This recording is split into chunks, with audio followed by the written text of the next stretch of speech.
जी welcome back एक बार फिर से ज़रियाब और शुएब आपकी खिदमत में हाजिर और हमारे साथ हैं हमारी मेहमान सोनिया लोधी। सोनिया, बात हो रही थी फिटनेस पर, एक्सरसाइज पर और मुख्तसर सा वक्फा हमने ले लिया, लेकिन अब ये बताइए कि वो कौन से ऐसे घर में रहने की रोज़मर्रा की चीज़ें हैं कि जिनका इस्तेमाल से आप अपना वज़न कम कर सकते हैं।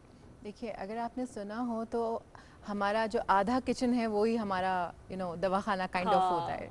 सो आप अगर जैसे लोग चाय पीते हैं ना, तो चाय का जो पानी है वो थोड़ी देर अगर दालचीनी भी डाल के उसको पका ली जाए, क्योंकि दालचीनी वेट रिड्यूस करने में बड़ा हेल्प करती है। जैसे अदरक डाल के आप पका लें, जो इस किस्म की जो चीज़ें हैं, लाइक बादियान का फूल, मैं इसलिए सलीस उर्दू में बता रही हूँ कि जो हमारे सुनने वाले वो समझ जाए, क्योंकि बाज़ लोगों को अंग्रेजी के नाम उनके नहीं पता होते हैं। बहुत अच्छी बात है, घर में रहने वाली खवातीन, हमारा बहुत सा तबका ऐसा है जो कि इतना पढ़ा लिखा नहीं है, तो जी आप इस तरह के चाय के पानी को थोड़ी देर पका के उसके अंदर पत्ती डालें तो आप समझें हेल्दी टी पी रहे हैं।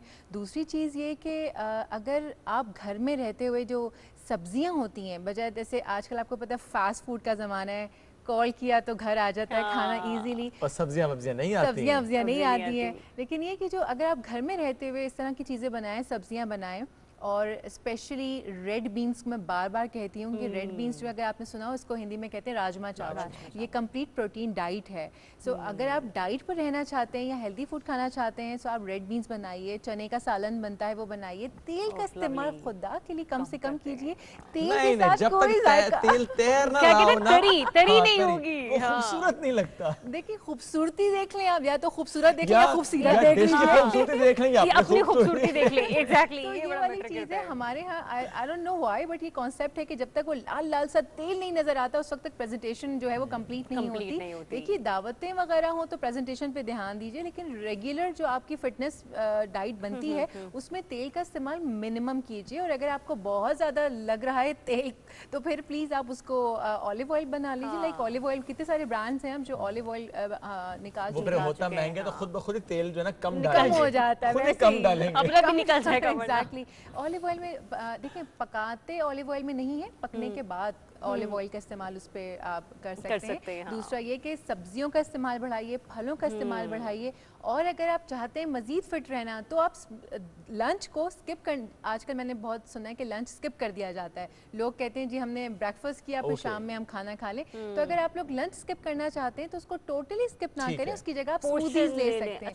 स्मूदीज ले सकते हैं, पोर्शंस डाइट ले सकते हैं, कोई अच्छी सी सैलेड बना ली, कोई ग्रिल्ड चिकन अपने सैंडविच बना लिया, फाइबर कंटेंट ज्यादा फाइबर हो, प्रोटीन हो। जी, एक बात और मुझे बताइएगा, अभी आपने जब कहा ना कि ऑलिव ऑयल बाद में ऐड किया जाता है, उसमें खाना पकाया नहीं जाता, तो यानी जब हम मसाला भून रहे हैं और ऑलिव ऑयल अगर डालेंगे उस वक्त भूनते हुए या खाना पकाते वक्त, यानी उसे गर्म कर रहे हैं, नुकसानदेह है ये? मुझे लगा मैं रजिया के किचन में बैठी हूँ। मैं यही शुएब को बोलने लगी थी कि वो कुकिंग एक्सपर्ट नहीं है शुएब, मुझे तो ये लग रहा है। और किचन में जाती होंगी? नहीं, ऐसा नहीं है, मैं किचन में जाती हूँ, मैं खाना भी बनाती हूँ। अच्छा ठीक है, नहीं होता। नहीं, अब ऐसी भी बात नहीं है शुएब, किचन में मैं भी जाती हूँ। ठीक है, आप दोनों किसी दिन एक डिश बना कर लाइएगा प्लीज। या श्योर, बिल्कुल जरूर। तो अच्छा देखिए, ये जो ऑलिव ऑयल है ना, इसमें ये होता है कि आप उसको पकाते हुए इस्तेमाल नहीं करते। कुछ इसका जो इसके मैं इसको अगर आसान लफ्जों में बयान करूँ कि वो इसकी क्या कहना चाहिए, ऑक्सीडाइज हो जाता है इजीली, तो उसको पकाते वक्त नहीं इस्तेमाल किया जाता है, इसको एंड में होता है। समझे आप इसकी प्रॉपर्टीज जो हैं या इसका इस्तेमाल डिस्टर्ब कर देते हैं, 50% कमी वाकई हो जाएगी। एग्जैक्टली, अगर आप उसको ड्यूरिंग पकाने के वक्त डालें तो। कहा जाता है, सवाल करने का मकसद ये था ताकि नाज़रीन समझ पाएं कि ऑलिव ऑयल अगर गर्म करेंगे या इस तरह पकाते हुए डालेंगे तो वो जहर बन जाता है, भी हो जाता है। दूसरी चीज ये कि ऑलिव ऑयल ऑलरेडी रिफाइंड करके आजकल रिफाइंड फॉर्म में आ रहे हैं, तो मजीद आप उसको पका के उसका सत्यानाश ना मारें। इसीलिए मोस्टली अच्छे रेस्टोरेंट्स में, मतलब जब भी हम इस तरह का कॉन्टिनेंटल फूड खाते हैं तो ये ड्रेसिंग के लिए मोस्टली ऑलिव ऑयल यूज किया जाता है, सैलेड पे यूज किया जाता है, स्टेक्स के साथ आप हल्की हल्की सी उसकी टिपिंग कर लेते हैं, इसको प्रॉपर पकाया नहीं जाता। अच्छी बात देखिए, अगर आपने अक्सर और बेशतर किचन्स में देखा हो, जो लोग फिटनेस फ्रीक होते हैं उनके पास एक ऑलिव ऑयल की बोतल रखी हुई होती है या स्प्रे रखा हुआ होता है ऑलिव ऑयल का। जब आपका खाना प्रिपेयर हो जाता है, आप उसको डिश आउट करते हैं, आप उसके ऊपर एक स्प्रे कर दें या उसके ऊपर चंद बूंदे छिड़क दें, ताकि आपकी डिश जो है वो जो आप कहते हैं तेल चमकता नजर आना चाहिए, वो चमकता नजर भी आता है और वो हेल्दी भी होता है, क्योंकि अब आप वैसे इंटेक कर रहे होते हैं उसको उसी फॉर्म में ना। सो वो आपके स्टमक के लिए भी बहुत अच्छा होता है अगर आप उसको वैसे ही इंटेक उसका कर लें, पकाने के बाद नहीं, बिल्कुल मतलब कच्चा उसे जिसे कहते हैं।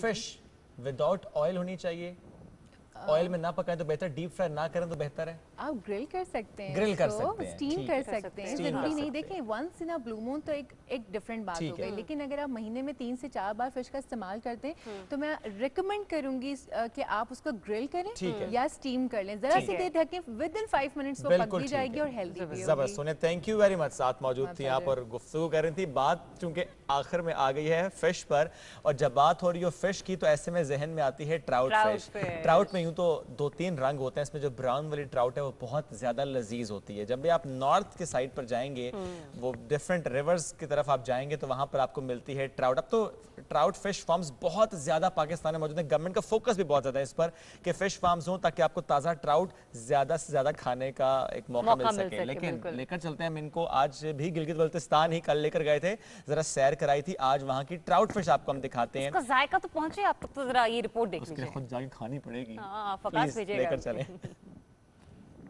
खूबसूरती अपनी मिसाल आप है। सियाहत के साथ जिला गजर की ट्राउट मछली भी मशहूर है। दरिया और नदी की ताज़ा पानी में दुनिया की नायाब ट्राउट मछली यहाँ वाफर मिकदार में पाई जाती है। चंद बरसों से यहाँ लोगों ने मछलियों की अफजाइश नस्ल और पैदावार बढ़ाने के लिए निजी फिश फार्म्स बनाना शुरू कर दिए हैं, जिससे खातिर ख्वाह मुनाफा कमाया जा रहा है। प्राइवेट फिश फार्म्स की तरक्की के लिए गिलगित बल्तिस्तान हुकूमत के साथ वफाकी हुकूमत भी भरपूर ताउन कर रही है, जिसके बायस मछली की पैदावार बढ़ रही है। मुकामी और मुल्क के दीगर इलाकों से आने वाले सियाहों को कम कीमत पर ट्राउट मछली दस्तयाब होती है। अगर हुकूमत इस सिलसिले में मुकामी लोगों की सरपरस्ती और मुआवनत करे तो इस शोबे को मजीद तरक्की दी जा सकती है, जिससे मुल्क भर में मुनासिब कीमत पर नायाब ट्राउट मछली की फराहमी मुमकिन होगी। शाहीन सफदर, PTV न्यूज़, गजर, गिलगित। जी, तो ये खूबसूरत रिपोर्ट आपने देखी और इसके बाद यकीनी तौर पर आपका दिल ललचाएगा कि आप इस जगह का नज़ारा भी करें और जाकर एहतमाम भी करें, थोड़ा सा लुत्फानंदोज हों इस जायके के साथ कि जिस ट्राउट फिश का जिक्र हम आपसे कर रहे थे। आगे बढ़ते हैं और बात करते हैं, कल हमने आपको कुछ सयाहती मकामात के हवाले से बताया था कि पाकिस्तान में गिलगित बल्तिस्तान के जो सयाहती मकामात हैं वो बहुत खूबसूरत हैं, लेकिन पाकिस्तान में सिर्फ गिलगित ही खूबसूरत नहीं है, बहुत सारे ऐसे सयाहती मकामात हैं जो आज तक आपकी और हमारी आंखों को शायद ही कभी देखने को मिले। Exactly, we have to explore Pakistan जी, बहुत से ऐसे लोकेशन है। उसके साथ साथ फॉर इंस्टेंस आपका एक प्लान हो कि जी शादी हो रही है, किसी आउटडोर लोकेशन में जाके शूट करना है, कोई डॉक्यूमेंट्री है, अच्छा डॉक्यूमेंट्री का आइडिया तो ये है, स्टोरी बोर्ड भी तैयार, लेकिन शूट कहाँ करनी है, लोकेशन क्या होनी चाहिए, शॉर्ट फिल्म है, ड्रामा है, कोई शूट है जो कि आप प्लान कर रहे हैं कि आपको करनी है। अब जरा सोचें कि अच्छा कहाँ जाऊं, यहाँ जाऊं, वहां जाऊं, इससे पूछूं, उससे पूछूं, इस सब का बंदोबस्त अब हो चुका है। फिल्म डायरेक्टरी बन चुकी है और डिजिटल लोकेशन डायरेक्टरी इसे कहते हैं। बिल्कुल। इसके जरिए अब आप जान सकते हैं कि आपको किस शॉट के लिए किस लोकेशन पर जाना है। तो जरा देखिए आप।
जी, तो ये खूबसूरत मनाजिर आपने देखे जिन्होंने आपकी आंखों को खीरा किया, लेकिन ये जो काम है ये किया किसने है ये भी आपको बताना ज़रूरी है, क्योंकि जब तक हम किसी को सराहे ना तो मुनासिब नहीं होता कि हम बताएं ना आपको कि अच्छा ये इस सोच के पीछे था कौन। तो अब आपको मैं इंट्रोड्यूस करवाती हूँ डिप्टी डायरेक्टर फिल्म नरीता फरहान साहिबा हमारे साथ टेलीफोन लाइन पर मौजूद है, उनसे बात करते हैं। अस्सलाम वालेकुम नरीता साहिबा।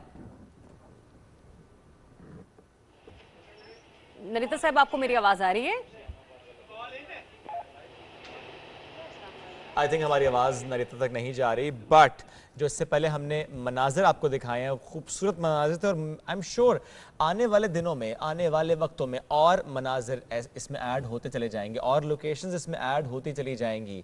क्योंकि अगर हम एक सूबे में भी चले जाएं, फॉर इंस्टेंस बलूचिस्तान में ही चले जाएं, तो ना सिर्फ गवादर, ना सिर्फ मोला चटोक, बल्कि और बहुत सी लोकेशंस ऐसी हैं जिन पर जाकर ना सिर्फ पिकनिक हो सकती है बल्कि शूटिंग हो सकती है। और क्योंकि शूटिंग का टाइम वैसे भी ज़रा अर्ली मॉर्निंग होता है, उसमें पिकनिक बहुत कम होती है। अच्छा नरीता साहिबा से हम कोशिश करें कि हम उन्हें कॉल पर ले लें, लेकिन उसके साथ साथ एक और हमारे साथ मेहमान मौजूद है लाउंज में, तो जरा उनका तारुफ भी हो जाए। नरीता साहिबा आ गई हैं, आ गई। देखिए लाइव शो पे फिर यही सब कुछ होता है, आपको बर्दाश्त भी करना पड़ेगा, एंजॉय भी करना पड़ेगा। अस्सलाम वालेकुम नरीता साहिबा, कैसी हैं आप?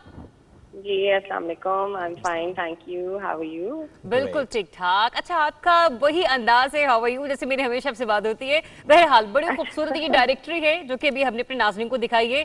इसका एक तो ये हमें बताएं कि इस सोच के पीछे मकसद क्या है? अच्छा, थैंक यू सो मच, आप लोगों ने अप्रिशिएट किया। बेसिकली ये आइडिया बुनियादी तौर पे ये है कि पाकिस्तान को आपको पता है अल्लाह ने बेहतरीन जगहों से नवाजा है, और सयाहत के एतबार से तो हम ऑलरेडी एक्सप्लोर कर चुके हैं, बट एक चीज़ जो अभी एक्सप्लोर करनी है हमने, वो इसको फिल्मी अक्सबंदी के हिसाब से जो हमने एक्सप्लोर करना है कि हमारे पास क्या क्या है, उसको हम फिल्म में कैसे बेस्ट यूटिलाइज कर सकते हैं और उन नायाब लोकेशंस को हम कैसे दिखा सकते हैं। So the idea was basically this कि हम कोई एक ऐसी डायरेक्टरी बनाएं ऑनलाइन जहां फिल्म मेकर्स एक्सेस करें और उनको पता चल सके कि उनके करीबी होटल्स कौन से हैं, वहां पे वो जाएंगे तो एक्सेस कैसे करेंगे, एयरपोर्ट कौन सा होगा, रेल लिंक कैसे पहुंचेंगे, किस तरह से जाएंगे। सो बेसिकली ये सारी कॉन्सेप्ट इसके पीछे थी जी। तो ये जो आपने दिखाया है that is just a promo. जी जी जी बिल्कुल, that is just a promo. हम ये भी बात कर रहे थे कि इसमें बहुत से लोकेशंस ऐड होने वाले। नरीता, अभी एक बात और बताइएगा, आर वी एक्सपेक्टिंग कि हॉलीवुड की कोई मूवी हो और उसका शूट यहाँ पर हो? क्योंकि ज़ाहिर है इसकी वजह से उनके लिए काम करना बहुत आसान हो जाएगा। जब यहाँ होगा काम तो फिर दुनिया देखेगी कितना खूबसूरत है मेरा पाकिस्तान। बेशक बेशक शोएब, आप बिल्कुल ठीक कह रहे हैं।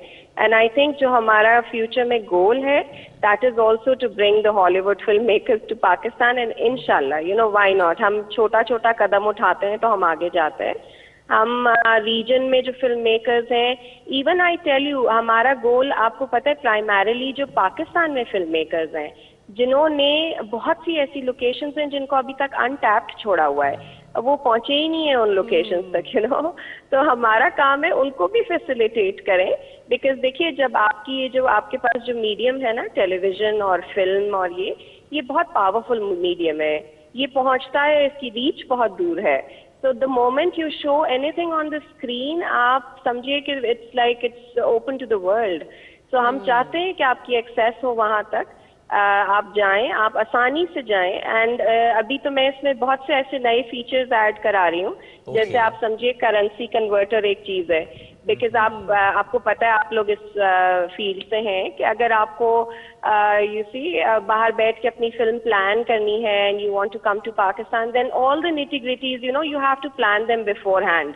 आप पहले से उनके बारे में सोचते हैं। तो मैं हर उस चीज पे काम करना चाह रही हूँ जहाँ आप फिल्म मेकर के पर्सपेक्टिव से आप लोगों को बेटर इक्विप्ड कर सकें। नरीता, आप यकीन जानिए कि आपकी गुफ्तगू से मुझे अंदाजा ये हो रहा है कि जो काम आपका नहीं भी होगा वो भी करेंगी। फॉर इंस्टेंस ऐसी लोकेशन जहाँ पे होटल्स नहीं है, आप पुश करेंगी डिपार्टमेंट्स को कि यहाँ पर होना चाहिए और जाया जाए। हाँ नहीं, थैंक यू सो मच, हमारी कोशिश तो बिल्कुल यही है, and this is of course the vision of the government as well. जी thank you so much Narita साहिबा, हमें वक्त देने के लिए, और जैसे जैसे इस प्रोजेक्ट पे डेवलपमेंट होती रहेंगी हम आपको तंग करते रहेंगे सुबह पाकिस्तान के लिए।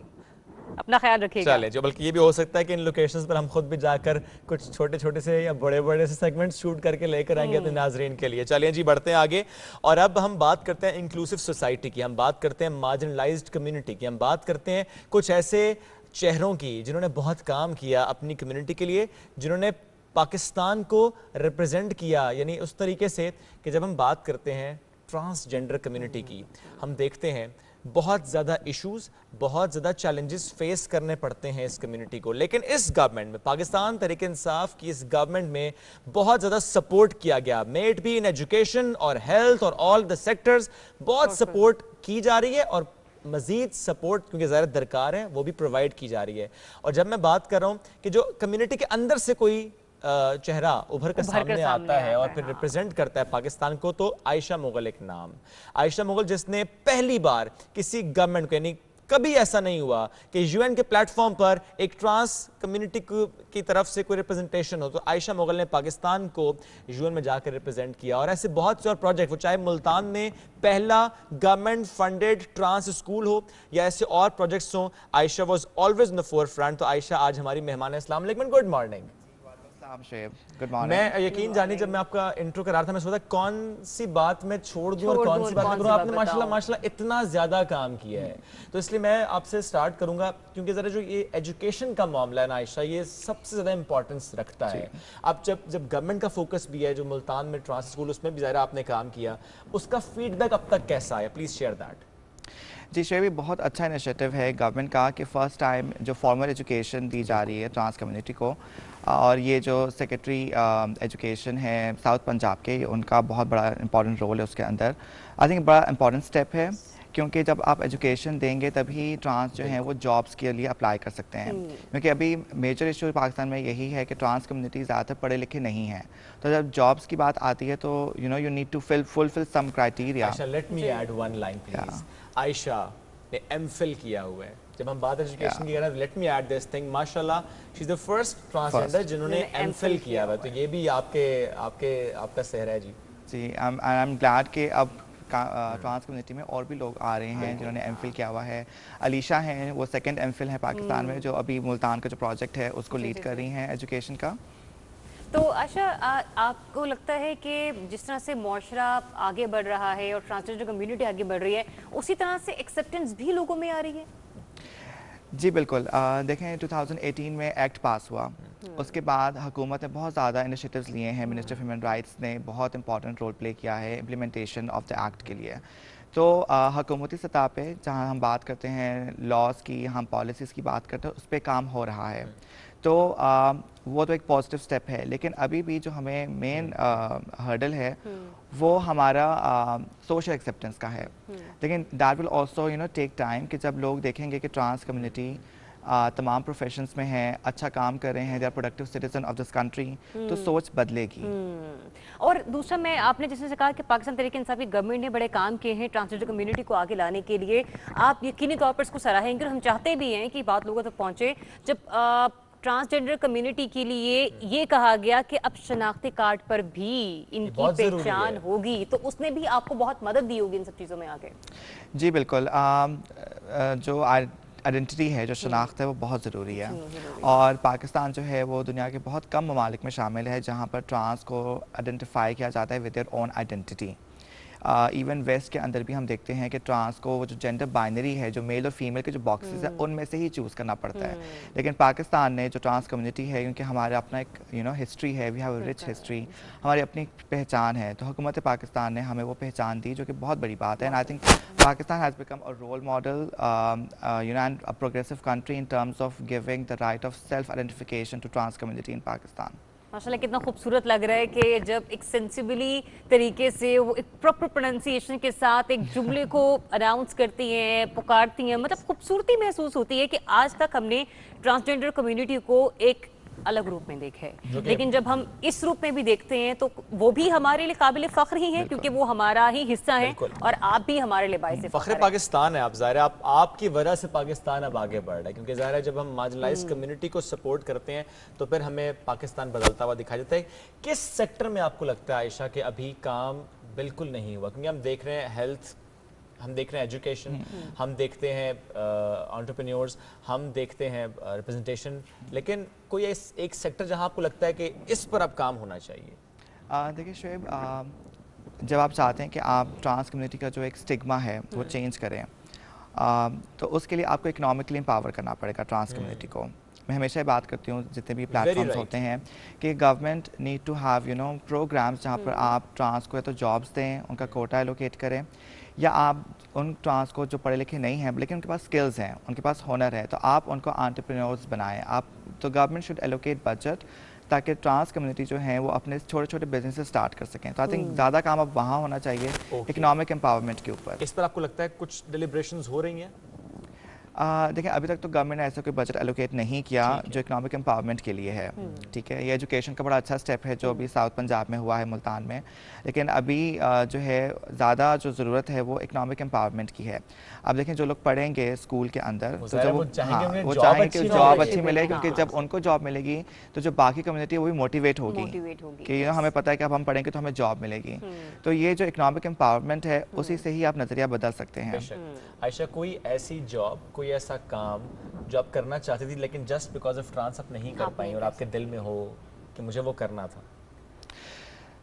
देखें शोएब, आई थिंक मैं बचपन से ही ना I was very ambitious and I always new कि अगर मैं हार्ड वर्क करूँगी और अपनी पढ़ाई नहीं छोड़ूंगी तो जो मैं चाहती हूँ मैं हासिल करूँगी। तो मैं जिन जिन प्रोफेशंस में काम करना चाहती थी वो मैंने अल्हम्दुलिल्लाह किया है। सी जो करना चाहती थी उन्होंने किया। और ये आयशा जो है मतलब यानी कि ट्रांसजेंडर कम्युनिटी के लिए खुद एक ऐसी रिप्रेजेंटेटिव है, एक ऐसी कॉरेस्पॉन्डर है जो कि उनको बता सकती हैं कि इस तरह से आप आगे बढ़ सकते हैं। मतलब ये कि मुआशरा आपको जिस मर्जी निगाह से देखे, कहीं पर आपको किसी न किसी मतलब चुपती हुई बात का सामना भी करना होगा, लेकिन हिम्मत नहीं हारनी।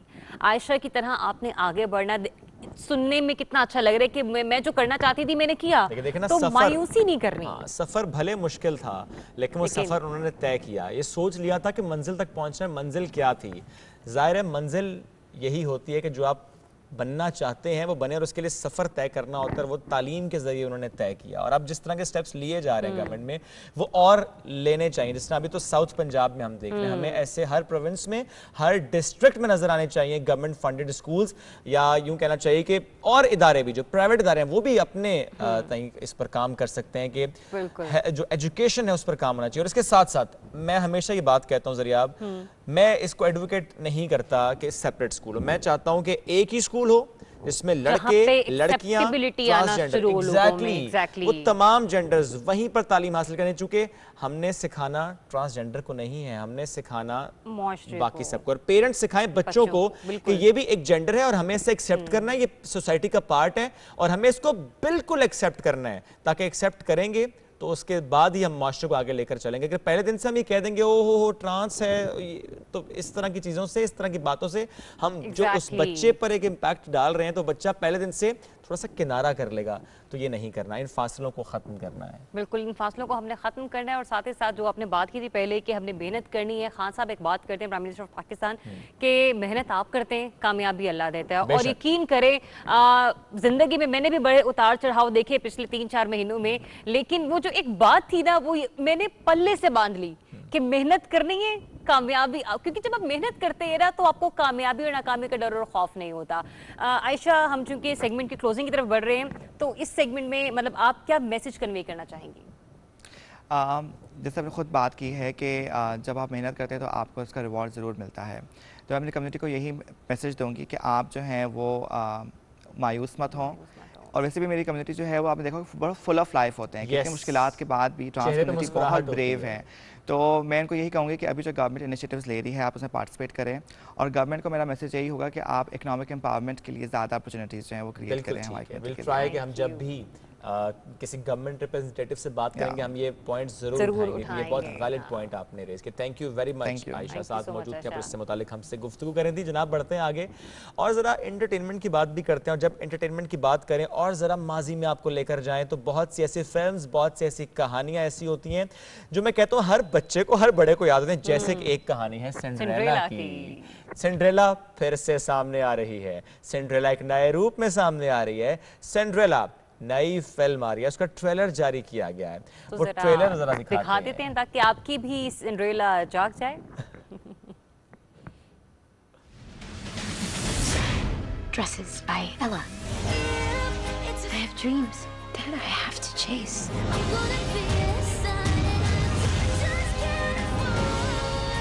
Marry him and all of our problems will be solved. It's too late. Go, you shall! Life outside this basement starts right now.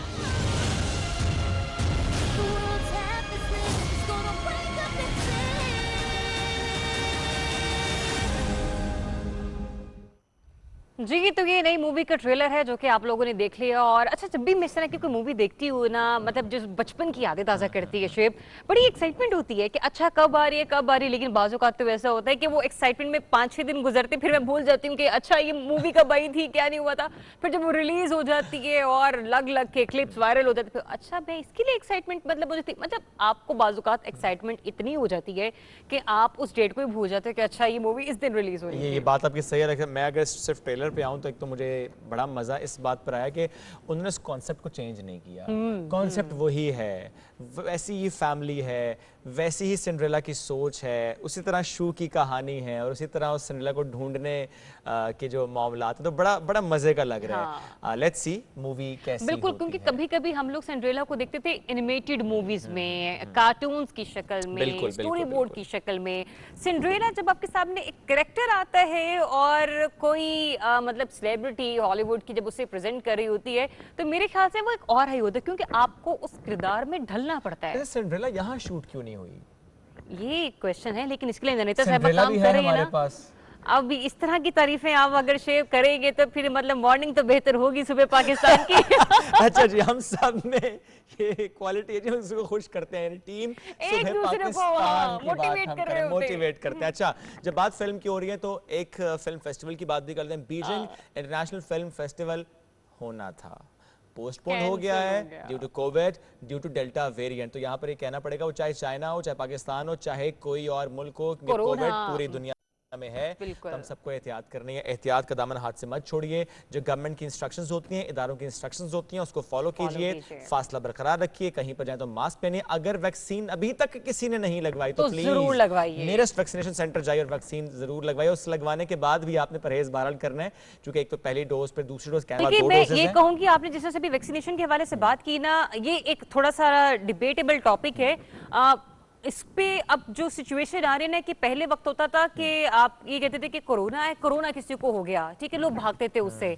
अब आज के जमाने में सबसे ज्यादा एम्बैरेसमेंट का सामना उस वक्त करना पड़ता है जब आपने वैक्सीनेशन नहीं लगाई हुई। तो मेरी कोशिश होगी कि ये एक बड़ा डिबेटेबल टॉपिक है, तो हम इसे कल के प्रोग्राम में शामिल करें और किसी एक्सपर्ट से बात करें, स्पेशली किसी डॉक्टर को लें कि अब ना सिर्फ वैक्सीनेशन करवाना कितना जरूरी हो चुका है, गवर्नमेंट इस लेवल पे क्या क्या काम कर रही है, और दूसरा ये भी कि अगर अब हम, क्योंकि डाइन आउट आप कर सकते हैं, अब वो एक अलग सी ना एक तफरीक बन गई है। जिन्होंने वैक्सीनेशन लगाई हुई है उनको मॉल्स में जाना अलाउ है, वो जाकर आराम से कहीं पर भी डाइन इन कर सकते हैं, लेकिन जिन्होंने वैक्सीनेशन नहीं लगाई हुई वो बेचारे बाहर बैठे हुए होते हैं। एग्जैक्टली जी, बहुत जरूरी है कि आप वैक्सीन लगवाएं। वैक्सीन सर्टिफिकेट आपके पास होना चाहिए, ताकि किसी इदारे में अगर आप जा रहे हैं, शॉपिंग मॉल आप जा रहे हैं, अगर आपने मूवी देखने जाना है और अगर आप जरिए आपकी तरह किसी स्पेसिफिक रेस्टोरेंट में जाके कोई स्पेसिफिक डिश खाना चाहते हैं और वैक्सीन नहीं लगवाई, तो वो डिश आपको नहीं मिलेगी।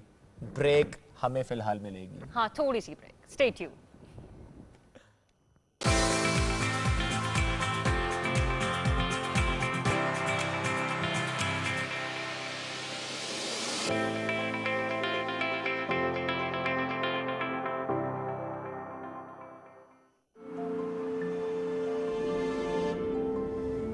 ख्वाब, अज़्म, इत्तेहाद, जुस्तजू, कामयाबी, लगन, जिंदगी, शर्फ, इन सब से मिला हमें हमारा पाकिस्तान। और अब मिलकर उठाएंगे हम अपना हर कदम वतन के नाम।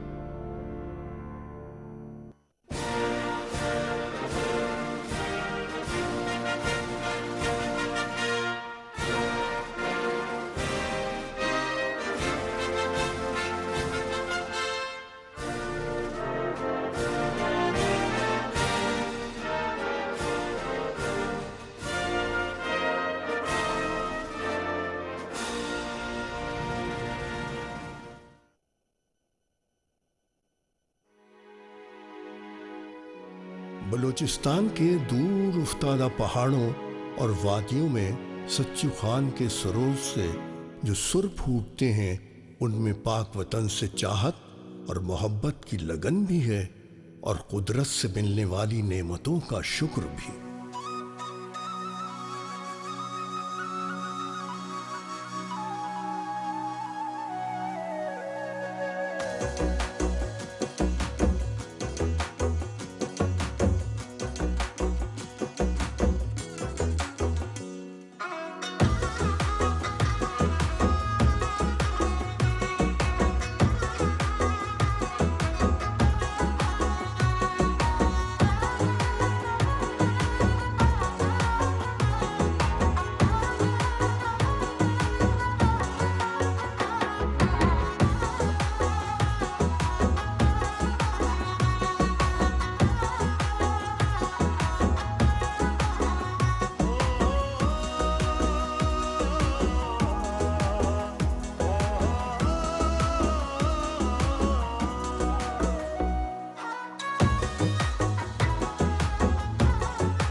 जी वेलकम बैक। सुबह पाकिस्तान के सेट से एक बार फिर से ज़रियाब और शुएब आपकी खिदमत में हाजिर, और हमारे साथ मौजूद है एक इंतहाई खूबसूरत मेहमान जिनके होने से हम इंतहाई खुश हैं। बड़ी कोशिश की जा रही थी कि उन्हें चेस किया जाए और प्रोग्राम के दूसरे शो में बुलाया जाए। कोशिश थी कि प्रोग्राम के पहले शो का वो जो है वो सेलिब्रिटी सेगमेंट का हिस्सा बने, लेकिन मसरूफियत थी, चूंकि वजीर हैं, लिहाजा टाइम निकालना थोड़ा मुश्किल हो जी, वज़ीर मुमलिकत बराए इत्तलात फ़ारूक हबीब साहब हमारे साथ मौजूद। अस्सलाम वालेकुम सर, गुड मॉर्निंग। वालेकुम अस्सलाम। कैसे हैं आप? अल्लाह का करम sir, thank you very much. I am sure ज़ाहिर है मसरूफियत है आपकी, फिर भी अपने वक्त निकाला।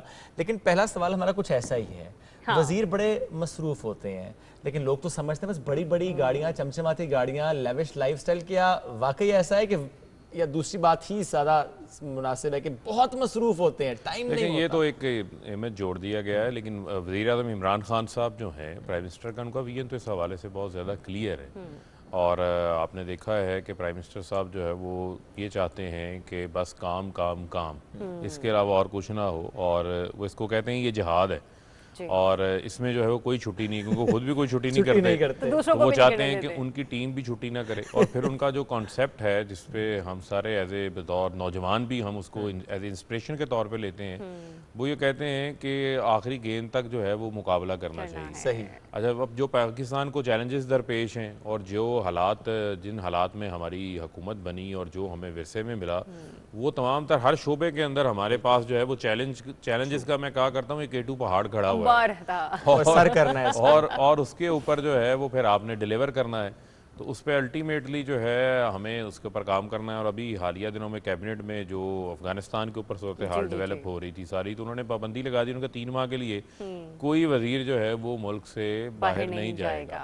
और ख़ुद भी जब वो कोई दौरा होता है, कोई बाहर मुल्क से इनविटेशन आता है, तो उसको बाकायदा एवेल्यूएट करते हैं कि मेरा जाने का मेरे मुल्क को क्या फ़ायदा है, क्योंकि टैक्स पेयर के पैसे के ऊपर जो है वो खर्च ना आए। और आपके ये भी इल्म में है कि ये भी मिसाल उन्होंने ही कायम की है कि उनको अलाउड जो बजट था उनका 3 अरब रुपए का, ये पिछले जो उनके हमारा ये टाइम गुजरा है गवर्नमेंट का, उसमें से भी उन्होंने जो है वो 1 अरब 10 करोड़ रुपया सेव किया है। जबरदस्त। तो मैं समझता हूँ कि लीडर लीड बाय एग्जाम्पल होता है, तो उसी को जो है काबीना भी फॉलो करने की कोशिश करती है।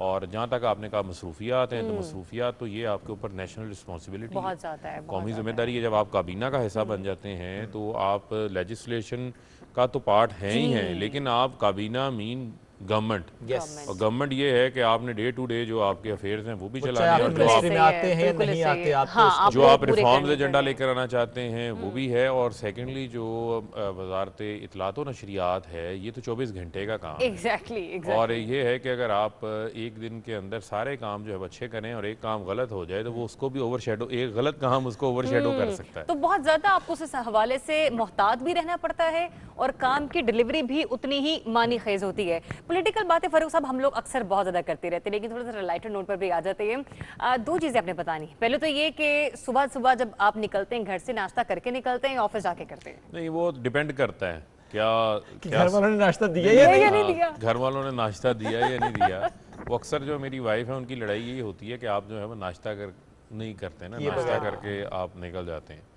तो मैंने कहा मेरी जो है वो स्टूडेंट एज की जो है वो ट्रेनिंग हुई है। तो जब हम यूनिवर्सिटी में थे तो उस वक्त सुबह सुबह क्लास होती थी, तो क्लास भागते थे, बस भागते थे पकड़ने के लिए। और जब फिर पॉलिटिक्स के अंदर एक्टिव हो गए तो कोई ऐसी एक्टिविटी जो अर्ली इन द मॉर्निंग है आपकी और आप उस पर फोकस्ड हैं, तो आपको खाना शाना ये सब चीज़ें जो हैं वो भूल जाती हैं।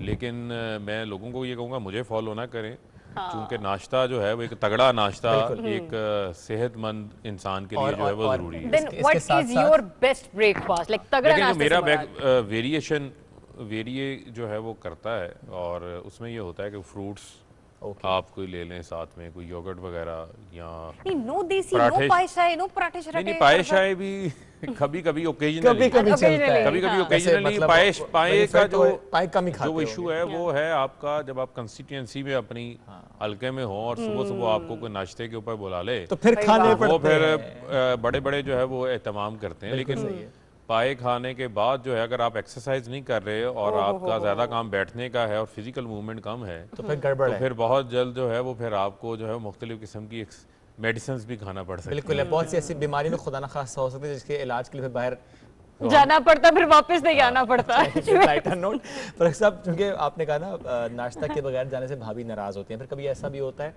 कि लंच करने फिर आप घर पहुंच जाएंगे क्योंकि भाभी नाराज थे, सुबह नाश्ता नहीं करके? ये होता है, सरप्राइजिंगली ये होता है। और समटाइम्स ऐसा भी होता है कि मैं कह रहा हूँ बस मैं आ रहा हूँ आप रेडी रखो। समटाइम्स नाश्ता ऐसा होता है कि वो तैयार हुआ है तो वो घंटा फिर जो है वो डिले हो गया, तो वो ऐसे चलता रहता है। लेकिन क्योंकि काम है, काम का बर्डन इस किस्म का है, लेकिन कोशिश करते हैं कि जो लाइफ है उसको डिसिप्लिन करें, मैनेज करें, और ताकि चीज़ें जो है वो पॉजिटिव फ्लो में आगे चलें। ओके, ये बहुत शरारती है, इसके माइंड में पता क्या चल रहा है अभी?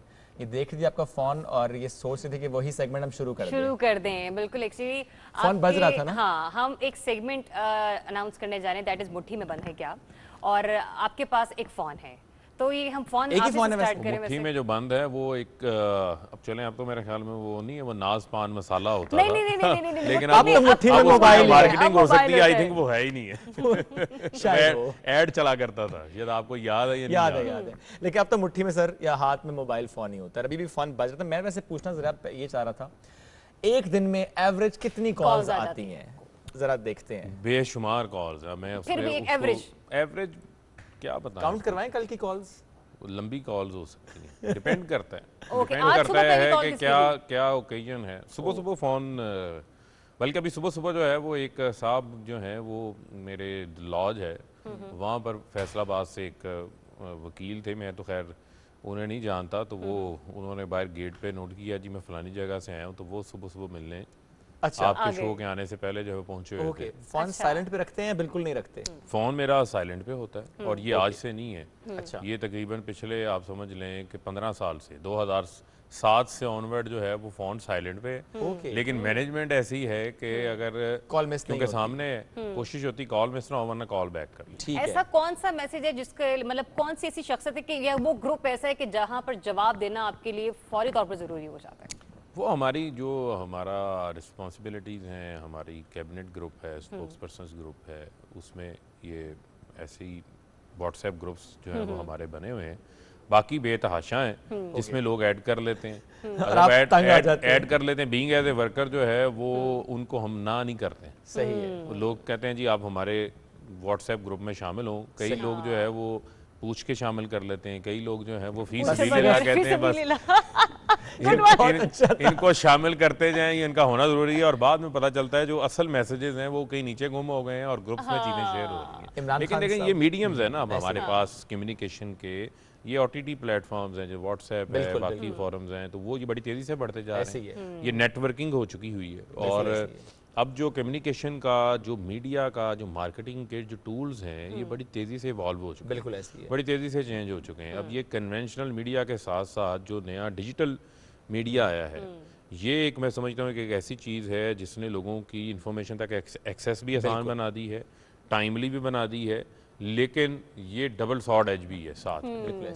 और ये एक तरफ आपको फ़ायदा भी है और दूसरी तरफ इसका जो है वो नुकसान भी है, क्योंकि जो वेरिफिकेशन और वेरीफाइड इंफॉर्मेशन है और जो फेक न्यूज़ है वो भी सबसे ज़्यादा जो वायरल है वो इन्हीं प्लेटफॉर्म से। लेकिन उस पर भी ये सर बड़ी अच्छी बात है कि माजी में किसी गवर्नमेंट ने इस पर काम नहीं किया। अब जिस तरह फेक न्यूज़ पर PTI गवर्नमेंट काम करे, ये बहुत ज़बरदस्त बात है।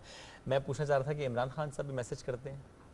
और अल्टीमेटली मेरे ख्याल में he is the most accessible prime minister जो हैं, और उनके साथ जो है ना सिर्फ उनकी गवर्नमेंट के और उनकी पार्टी के अगर कोई पुराने से पुराना कारकुन है वो भी उनके साथ इन टच है। और इसके अलावा वो लोग जो कि मैं समझता हूँ कि मुल्क के लिए अपनी तरक्की में किरदार अदा कर रहे हैं, वो लोग सिविल सोसाइटीज़ के, तो वो एक्सेसिबल हैं और एक्सेसिबल हैं और उन्हें उनके जो फ़ोन है यानी उन्हें ये पता होता है कि आज जो है वो मुल्क में क्या हुआ है, ज़बरदस्त, और किस किस जगह पर क्या क्या मामला। जब हम हमारी पार्टी में थे तब भी और वो बाकायदा आप सवाल उनसे पूछ सकती थी कि कभी मौका मिले तो जब वो चेयरमैन PTI थी तो 1 मिनट के अंदर जो है वो 60 सेकंड्स के दौरान कितनी कॉल्स उनके फोन पे आती थी। नहीं, वैसे मैं पूछना चाह रहा था कि इमरान खान साहब ने आपको आखिरी मैसेज क्या किया? हाँ, हमारा सवाल ही था। देखें वो तो हमारी कॉरेस्पोंडेंस तो होती रहती है किसी न किसी हवाले से। नहीं मतलब वो पॉलिटिकल कामों पर था? नहीं पॉलिटिकल नहीं, देखें पॉलिटिकल कामों के जो सबसे अच्छी बात ये होती है कि आपका जो आपकी लीडर है ना, जो भी आपके जो आपकी क़यादत है, अगर वो आपको मोटिवेट करते हैं और आपको शाबाश देते हैं, किसी आपने काम किया है, अच्छा काम किया, उसकी एक्नॉलेजमेंट आपको अगर मिलती है तो वो आपके अंदर मजीद मोटिवेशन आती है काम करने के हवाले से। तो वो प्राइम मिनिस्टर साहब एप्रिशिएट करते हैं। अगर आप इजाजत दें, सेल्फीज लेने का शौक है आपको? मेरे ख्याल में सेल्फीज लेने में मैं सबसे ज़्यादा बुरा हूँ। अच्छा।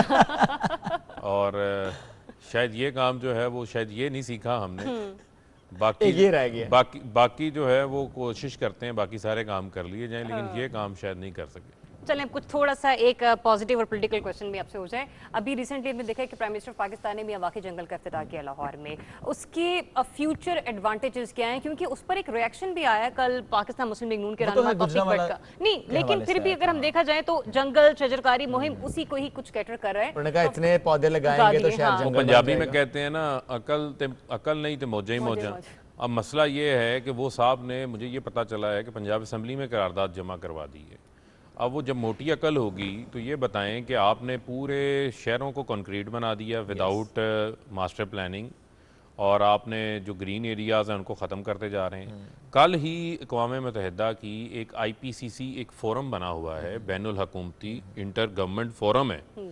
उनकी एक रिपोर्ट आई है जिसमें उन्होंने कहा है कि नेक्स्ट 10 ईयर्स जो आइंदा आने वाले 10 साल हैं उसमें जो है वो एक ख़तरनाक हद तक जो है वो पूरी दुनिया का दर्जा हरारत बढ़ जाएगा। बिल्कुल। और कल जो अक़वाम मुत्तहिदा के सेक्रेटरी जनरल हैं उन्होंने रेड वार्निंग जारी की है, रेड अलर्ट दुनिया को जारी कर दिया है।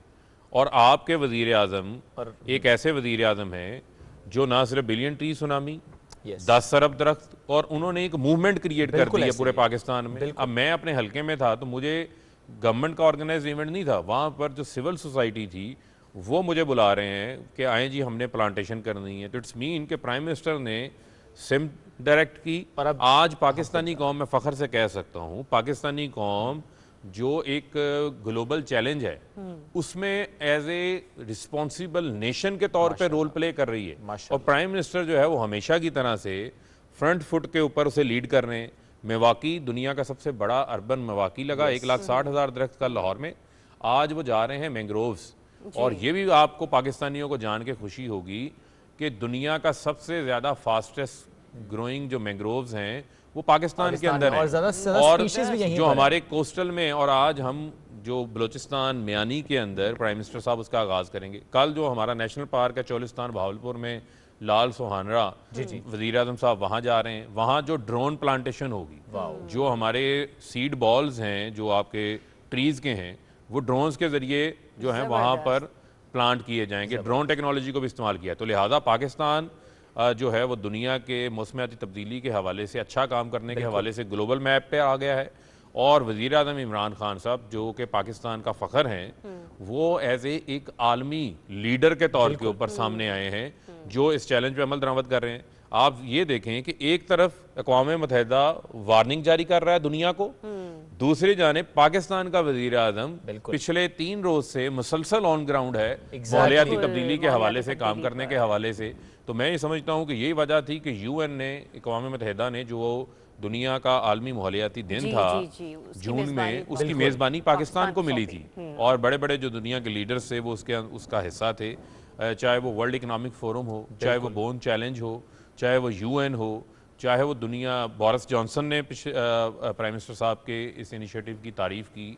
तो आप ये देखें कि पूरी कौम जो है वो अपने जो प्लैनेट है उसको ग्रीन बनाने के हवाले से, क्लीन बनाने के हवाले से एक किरदार अदा कर रही है। तो यहीं से हमें पोटेंशियल नज़र आता है कि ये जो हमारी कौम है, अगर इसको एक लीडर मिले जो मोटिवेट करने वाला हो, एक डायरेक्शन में लेके चलने वाला हो, तो ये हमें जो कहा जाता है कि जी नहीं ये कौम नहीं एक हजूम है, ये गलत बात है। लोग मोटिवेट होते हैं। आप सैलाब के दौरान देखें, आप ज़लज़ले के दौरान देखें, कोई कैस्ट्रॉफी आ जाए, किस तरह कोई मुल्क के ऊपर बुरा वक्त आ जाए, ये एक कौम बन के आगे चलते हैं। तो लिहाजा बहुत ज़्यादा पोटेंशियल है। प्राइम मिनिस्टर साहब इनको जो है वो मुनज़्ज़म कर रहे हैं, एक डायरेक्शन के अंदर लेके चल रहे हैं। और मैं समझता हूँ कि ये एक बहुत बड़ा एक जो पोटेंशियल है वो हमारी कौम के अंदर नज़र आ रहा है। और वो अल्लामा इकबाल ने वो कहा था ना, ज़रा नम हो ये मिट्टी तो बड़ी ज़रखेज़ है साकी। तो यहाँ पर बहुत बड़ा पोटेंशियल मौजूद है। और उसमें हम देख रहे हैं कि इमरान खान साहब या पाकिस्तान तहरीक इंसाफ की गवर्नमेंट जब इस तरह के स्टेप्स लेती है तो वो इसलिए ये स्टेप्स नहीं लेते कि आइंदा आने वाले इंतखाबात में वोट मिलेगा, वो इसलिए लेते हैं कि हमारा आने वाला मुस्तकबिल। देखिए ये बड़ा, ये मैं आपको आज बड़ी कैटेगोरिकली, इट्स नॉट अबाउट के हम स्टेट टीवी चैनल पे बैठे हैं या मैं स्टेट का या मैं गवर्नमेंट का जो है वो मिनिस्टर यहाँ पे बैठा हूँ। मैं आपको खान साहब की सिंपल फिलॉसफी बताता हूँ। जब वो कोई डिसीजन मेकिंग करते हैं इस किस्म की, तो उनके सामने 2 चीज़ें होती हैं। इसमें इंसानियत का क्या फ़ायदा है, और ये मैं अल्लाह के रास्ते में कर रहा हूँ। सुभान अल्लाह। That's what is the believe, उनका जो उनकी नीयत है। यही वजह है कि बड़े बड़े चैलेंजेस उनके सामने आए ये 3 साल हुकूमत के दौरान। उन तमाम चैलेंजेस से अल्लाह ताला ने उनको आसानी जो है वो सरखरू किया। तो वो नीयत है। कहाँ वर्ल्ड बैंक कह रहा था कि आपकी मैशियत जो है वो माइनस आपकी 2% से ज़्यादा ग्रो नहीं करेगी, 4% आप ग्रो कर जाते हैं। कहाँ आपकी एक्सपोर्ट्स तारीख की कम तरीन हो गई थी, आज तारीख की सबसे ज़्यादा 25.6 बिलियन है।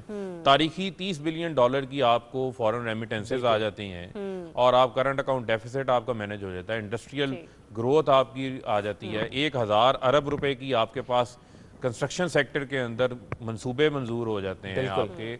आप एनवायरनमेंट के अंदर आप ग्रो कर रहे हैं। आप दुनिया का जो आलमी अमन है, चाहे वो अफगानिस्तान के हवाले से है, वहाँ पर पाकिस्तान का जो कलीदी किरदार है वो सामने एस्टेब्लिश होकर आता है। तो ये मैं समझता हूँ ये ब्लेसिंग्स हैं, नो डाउट, और इनको हमने लेकर चलना। सेहत इंसाफ कार्ड आप देखें, और कल की जो प्राइम मिनिस्टर साहब ने लाहौर इजलास अटेंड किया, क्विकली आप बताऊँ, साफ पानी के हवाले से बात हो रही थी। तो वहाँ पर एक साहब हमारे, उन्होंने ये कहा कि ये जो है ना प्लांट्स, ये जो वाटर फिल्ट्रेशन प्लांट्स हैं, इनको खान साहब लोग गाँव में बड़ा पसंद करते हैं। तो उनको ये लगा कि इस बात में कोई पॉलिटिकल एंगल है, तो उन्होंने ये बात की, नहीं नहीं ये बात ना करो, ये बात ये है कि ये तो उनकी ज़रूरत है, साफ पानी हमने उनको देना है। और ये तो हम अल्लाह के रास्ते में काम कर रहे हैं। क्या बात है, 1500 वाटर फिल्ट्रेशन प्लांट अगले 6 माह के अंदर लगेंगे 4 अरब रुपए के अंदर।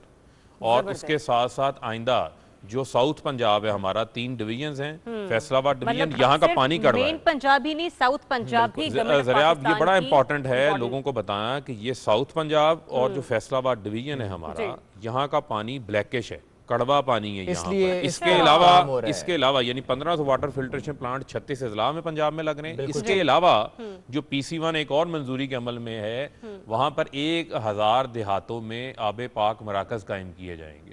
और मैं समझता हूं कि जो रिसोर्सेज हैं उनकी यूटिलाइजेशन प्रॉपर हो रही है। सिर्फ एक क्विक कंपैरिजन आपको दूंगा कि आपका साफ पानी कंपनी बनी थी 4 साल के अंदर, 7.5 अरब रुपया खर्च किया, सिर्फ 116 प्लांट्स लगाए गए। इस पर किसी और प्रोग्राम में जरूर बात करेंगे, वक्त खत्म हो गया। प्रोड्यूसर साहब हमें बार-बार कह रहे हैं, माजरत कर लीजिए, लेकिन थैंक यू सो मच हबीब साहब, थैंक यू। आपका आना हमारे लिए फख्र है कि आपने हमें प्रोग्राम में सेकंड डे टाइम दिया। कोशिश ये थी कि आप पहले दिन भी हमारे साथ होते। नाज़रीन, यहीं पर प्रोग्राम का वक्त खत्म होता है। अपना फीडबैक जरूर दीजिएगा, क्योंकि तमाम अपने ट्विटर हैंडल्स, अपना इंस्टाग्राम अकाउंट और हमने अपना फीडबैक अकाउंट आपके साथ शेयर कर दिया है। अपना बहुत सारा ख्याल रखें, हमें इजाजत दीजिए। अल्लाह हाफ़िज़।